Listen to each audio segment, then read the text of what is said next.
It's good to be here tonight. Why don't we hold up our Bibles? We'll do what we do. I'll do it the old way. We are the Church of Christ, and we are people of the book. Right. Well, I appreciate the opportunity to stand up here tonight, be before you, and certainly great to celebrate Brother Williams today, his 35 years. I first heard him preach in August of 1991, a weak moment in a strong man's life. I remember the lesson. In fact, I was here for break from college, and I was going to Abilene Christian, and I went back to ACU, but I said, I got to get that sermon because it was so good. I'd never heard anyone preach like that before, and I just said, I got to get that sermon. So keep in mind, this was in 1991. I sent him a text, but I had to write it down on a piece of paper because technology hadn't caught up yet, and sent him a letter, and I said, I want to get that sermon you preached, A Weak Moment in a Strong Man's Life. And Brother Williams mailed me the cassette tape, which I can't play anymore because we don't have the equipment to do that. But I still have the letter that he wrote me back in 1991. And I think I preached that lesson probably 5 or 6 times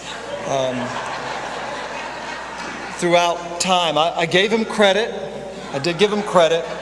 But I will admit, I did kind of preach it like he did. And people were looking at me like, One of these days, I'm going to preach that lesson here just like he preached it back in 1991. But you know, imitation is the best form of flattery, Brother Williams. You know that, right? So it was that good. It was that good. The title of my lesson tonight is called, I Come to You Hungry. I come to you hungry. And it's going to kind of coincide with what Jason preached about this morning, interestingly enough, because I heard some of what he was saying, and I was like, that's kind of what I'm going to say too. So I don't know that there wasn't necessarily coincidence there. But this last Monday, I was driving and listening to 104.9 The Horn. Bucky Godbolt was talking about seeing a homeless guy, and he had a sign, and his sign said, I come to you hungry. And he said this guy was, all sorts of people were giving him money. He was running here and there to people were just responding to the sign, the words, I come to you hungry. And I said to myself, that would be a pretty good sermon title. I really did. I mean, as I was driving, I said, that would be a good lesson title. If I get asked to preach at Eastside again, I'm going to preach that title. And then Tuesday night, Russell Clemens called me, and I said, well, I guess I got to say yes, because that seems like divine intervention there. That's telling me to preach that lesson. I come to you hungry. Have you ever been really hungry? You're really, really hungry. I will tell you, in my life, I have been fortunate not to be really, really hungry. I will tell you, I have fasted at times for one day at a time. And I will tell you, if you've done this before, you know, like the next morning, you will eat almost anything in sight. You would eat these flowers, you would be so hungry. I've heard that if you go a couple of days, after that it gets easier, but after just one day, it's pretty bad. So knowing that feeling, fasting for one day, I can't imagine being hungry all the time. But let me give you some statistics here. And my dad always kind of said, you know, when you preach a lesson, you got to have the hook, book, and look. So I'm going to follow that procedure tonight. And here's the hook. Here are 10 world hunger statistics for you. And some of these are within the last 5 years, but approximately 842 million people suffer from hunger worldwide. That's almost 12% of the world's population of 7.1 billion people. 98% of those who suffer from hunger live in developing countries. 553 million live in the Asian and Pacific regions. 227 million live in sub-Saharan Africa, Latin America, and the Caribbean account for 47 million. India has the highest population of hungry people. In 2014, over 190.7 million people were undernourished in India. And I went with Sonia to India a little over a year and a half ago. Her cousin's son got married, and I went with her and her family. And I will tell you, it was shocking. People on the side of the road with little makeshift tents, and whole families sitting in there, living their life there. Mothers laying down on a towel with their baby on the side of the road. You get the picture. But until you go there, it would shock you. Approximately 9 million people die of world hunger each year, according to World Hunger Statistics, more than the death toll for malaria, AIDS, and tuberculosis combined in 2012. Over 60% of the world's hungry are women who have limited access to resources because of the patriarchal societies in which they live. Because of the prevalence of hunger in women in developing countries, malnutrition is a leading cause of death for children. Approximately 3.1 million children die of hunger each year, and in 2011, poor nutrition accounted for 45% of deaths for children under 5. That's 6 of those. I'm coming on the last 4 here. Malnutrition is a primary symptom of hunger. 40% of preschool-age children are estimated to be anemic because of iron deficiency, and anemia causes 20% of all maternal deaths. In addition, it is estimated that 250 to 500,000 children go blind from vitamin A deficiency every year. 3 more points on this. The world produces enough food, this is going to surprise you, the world produces enough food to feed everyone. Food availability per capita has increased from approximately 2,220 calories per person per day in the 60s to 2,790 calories per person per day in 2006. So let me explain this. A man who weighs 155 pounds, who exercises vigorously for an hour a day, needs about 2,700 calories a day, if that gives you perspective. Poverty is the number 1 cause of world hunger. The World Bank estimates that 10.7% of the world's population, or 767 million people, lived on less than $1.90 per day in 2013. That's $58 a month, $693 a year. Some of our car payments are more than that. 767 million people lived on less than $1.90 per day. That's shocking. Over 75% of the world's poorest grow their own food. This causes widespread food insecurity in developing countries, as drought, climate change, and natural disasters can easily cut off a family's food supply. Okay, those are the 10 world hunger statistics, and there were a few more, but I picked those out specifically to keep it narrowed down. We're living in a world as Christians where people don't have enough food to survive. And most of us in America, we have more food than we know what to do with. I mean, we're getting rid of food that we can't eat on a daily basis. And if you don't stress about the next meal and where that's going to come from, then you're pretty well blessed. And we have to look at that and say, we're well blessed if we don't have to stress about where our next meal is coming from. I want to show you some things that the Lord said about hunger and poverty. Here's the book. So we had the look, or the hook, now we got the book, and then we're going to go to the look, all right? So hook, book, and look. Matthew chapter 25, verses 35 through 36. And I'm just going to read a few passages here for you, and then we're going to take a look. Matthew 25:35 through 36. For I was hungry and you gave me something to eat. I was thirsty and you gave me something to drink. I was a stranger and you invited me in. I needed clothes and you clothed me. I was sick and you looked after me. I was in prison and you came to visit me. 1 John 3:16 through 18. This is how we know what love is. Jesus Christ laid down his life for us, and we ought to lay down our lives for our brothers and sisters. Get this part. If anyone has material possessions and sees a brother or sister in need but has no pity on them, how can the love of God be in that person? Dear children, let us not love with words or speech, but with actions and in truth. Proverbs 19 verse 17.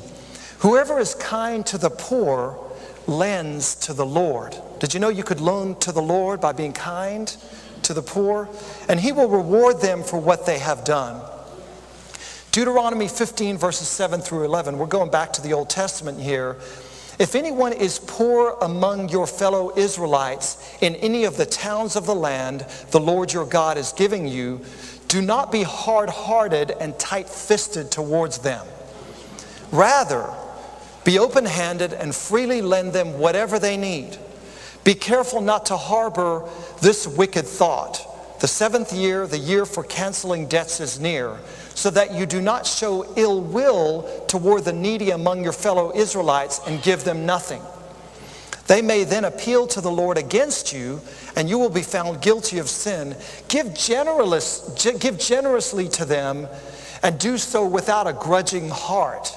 Then because of this, the Lord your God will bless you in all your work and everything you put your hand to. There will always be poor in the land. Therefore, I command you to be open-handed toward your fellow Israelites who are poor and needy in your land. One more. Proverbs 21:13. Whoever shuts their ears to the cry of the poor will also cry out and not be answered. That's a pretty strong book to put on that. And you might say, well, Russ, are you doing this real good? No. I have to do it better. I got the lesson first. I had to take the medicine and realize that there's more I can do and more I need to do. But here's the look, all right? So part 3 of the lesson here. So we got the hook, we got the book, and now let's take a look at some of this. And we're going to bring in a few more scriptures here, but I want to get through these 3 points and talk through what we've just looked at and talked about. Anytime we neglect someone, this is point number 1. Anytime we neglect someone, stranger or brother, who is hungry or in need, we directly neglect Christ, because Christ represents all who are poor and hungry. You hear what I'm saying? Christ is a representative for all who are poor or hungry. Can anyone here tell me what Christ's address was? I'd like to write it down. Anyone know what Jesus Christ's home address was? If you know it, raise your hand.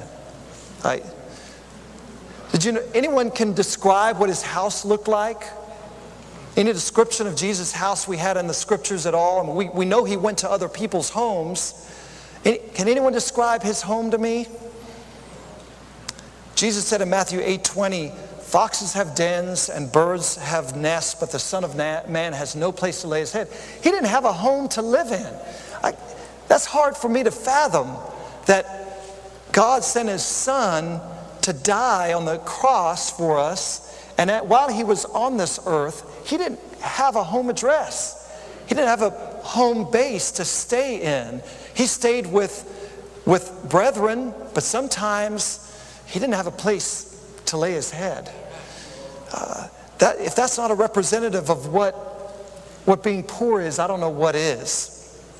What about food? Have you ever read much about Jesus eating? We know that he was invited to eat at the houses of others, but we also read in Mark chapter 2 verse 23 and 24 that on the Sabbath Jesus was going through the grain fields and was walking with his disciples, and they had to pick the heads of grain to have a meal. And that was lawful for them to do that. But of course the Pharisees said to him, look, why are they doing what is unlawful on the Sabbath? So here's Jesus not even having much to eat. Matthew chapter 25, verses 41 through 45. And I know you know this, but it certainly hammers this point home. Then he will say to those on his left, depart from me, you who are cursed, into the eternal fire prepared for the devil and his angels. For I was hungry, and you gave me nothing to eat. I was thirsty, and you gave me nothing to drink. I was a stranger, you did not invite me in. I needed clothes, and you did not clothe me. I was sick and in prison, and you did not look after me. They also will answer, Lord, when did we see you hungry or thirsty, or a stranger needing clothes, or sick or in prison, and did not help you? And he will reply, truly I tell you, whatever you did not do for one of the least of these, you did not do it for me. So I know that Christ is a representation of the poor and the hungry. Point number 2. Can we really be called Christians if we ignore those in need? Can we really be called Christians if we ignore those in need? You know, the Greek word Christianos means follower of Christ or belonging to Christ. And I know that it's human nature to get into this mode of coming to church and taking communion and singing and trying not to commit certain sins. But that doesn't accurately define us as followers of Christ, or that's not all that defines us as followers of Christ. If we think that it does, we're missing the bigger picture. Christ spent his days, if you go back and read the Gospels, you'll see Christ spent his days taking care of the real needs of people. And he did it with compassion. And if we're to be true followers of Christ, it is going to be more than the box checking. It's going to be going out of our way, getting out of our comfort zone. Jason mentioned that this morning, but getting out of our comfort zone to find a way to help those who are hungry and those who are poor. In Matthew 14, verses 15 through 21, I thought this was interesting in going back and looking at this about how Christ approached those who were hungry. And this is a pretty incredible story when you see that Christ knew how to take care of this problem. It says, as evening approached, the disciples came to him and said, this is a remote place, and it's already getting late. Send the crowds away so that they can go to the villages and buy themselves some food. And Jesus replied, they do not need to go away. You give them something to eat. Now, wait till we find out about how many people there were here. He said, they don't need to go away. You give them something to eat. And they said, well, we only have 5 loaves of bread and 2 fish. I mean, I would be thinking that's probably for me alone.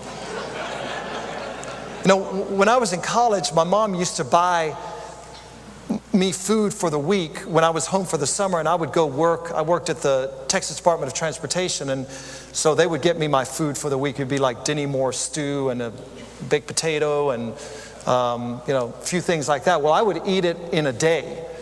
They were ready to get me out of there. But they said, we have only 5 loaves of bread and 2 fish. Bring them here to me, he said, and he directed the people to sit down on the grass, taking the 5 loaves and the 2 fish, and looking up to heaven, he gave thanks and broke the loaves. Then he gave them to the disciples, and the disciples gave them to the people. They all ate and were satisfied, and the disciples picked up 12 basketfuls of broken pieces that were left over. The number of those who ate was about 5,000 men, besides women and children. So maybe 15,000 people? And rather than send them away and Jesus say, let them figure it out, he said, let's feed them. Let's feed them. They're hungry. See the compassion that he had?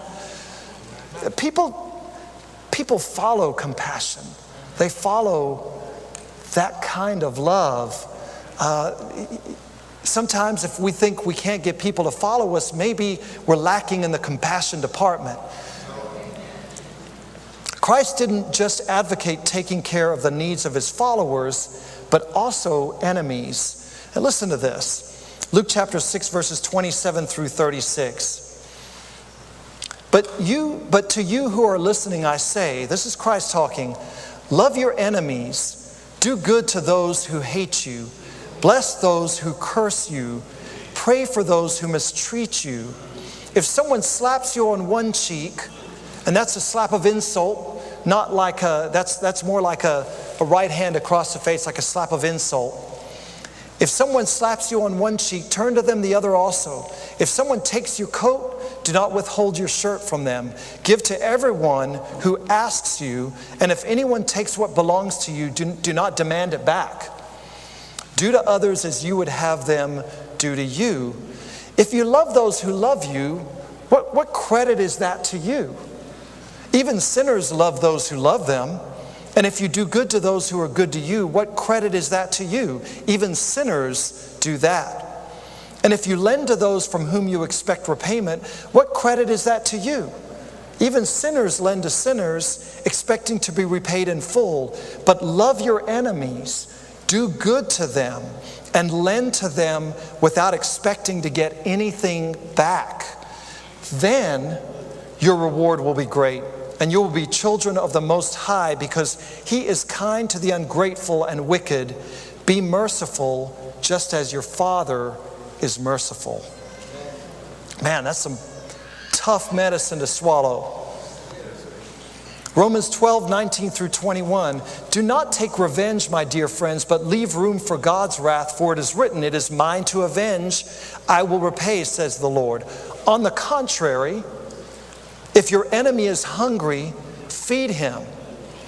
If he is thirsty, give him something to drink. In doing this, you will heap burning coals on his head. And this isn't you're putting burning coals on his head to punish him, to make him agonize. This is about guilt. It's about bringing someone back to repentance who has maybe done you wrong.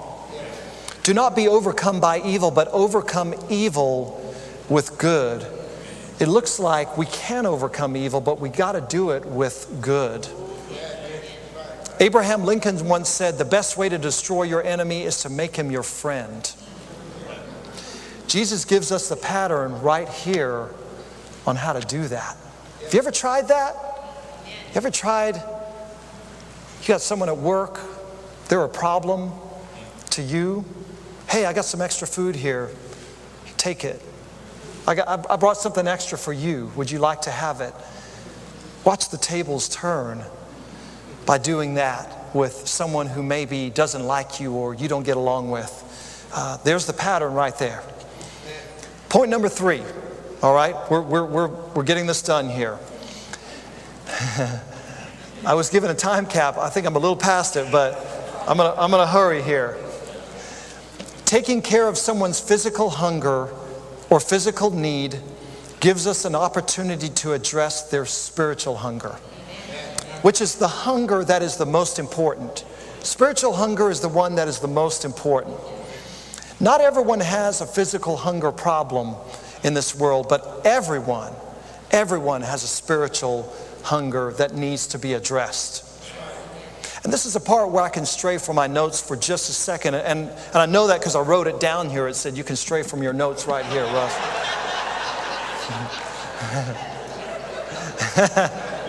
So I'm going to stray for just a second, a sentence or two, to say this. I know we're in a political time where it's being put out there that it's America first, but I want you to understand that God's way is people first. God's way is people first. And we ought to be a place, a beacon for the world to have hope, to have life, to have faith. So I'm not going to get on the bandwagon of anything that is going to be contrary to what God says. God has not set up borders like that. God is all about all people. God is about loving all people. There I strayed, okay? I'm coming back to it. Last part. Jesus said in John chapter 6, verses 33 through 35, "For the bread of God is the bread that comes down from heaven and gives life to the world." "Sir," they said, "always give us this bread." Then Jesus declared, "I am the bread of life. Whoever comes to me will never go hungry, and whoever believes in me will never be thirsty." The message today really is this. Loving the poor and feeding the hungry is as much a part of being a Christian as almost anything else we do. Everything we read about with Christ involved his love and compassion and his helping of the poor and the hungry. And so you might ask, well, what am I to do then? And I think the most important thing that each of us can do is start with the opportunity that's right in front of us. Sometimes it might be someone in the body or someone on the street who needs a helping hand right then and there. And if that person asks, or if it appears they need help, then we got to do our best at that moment in time, at least to try to fill that need. And we do it with kindness, friendliness, and care. I call it KFC. And if you happen to have some KFC with you, share it with them. Touch them. Some people go days, weeks, months without even being touched, without an embrace, without their hand being shook, without their shoulder being touched. Sometimes we need to do that. People need the human touch. They need a smile. They need to know that someone will treat them with humanity, that someone cares. Sometimes people just need to know that someone cares. And you can tell them that God has blessed you and now you're going to bless them. And you never know, it might open the door for more opportunity right then and there, or at least down the road for them. If nothing else, again, they'll know that someone cares. I'm through. I appreciate your time tonight. I appreciate this time to be able to bring this lesson to you. At this point, I want to give the invitation. You've heard the word. If you believe the word and you want to come forward and repent, turn around from the life that you live, and be baptized. And Paul said in Romans chapter 6 that, don't you know that as many of us that have been baptized into Christ have been buried with him in his death? So baptism is necessary because we're buried with Christ. That's where we make contact with the blood in his death. Or if you need prayers of the church at this time, if you have needs that we can help address, please come now while we stand and sing.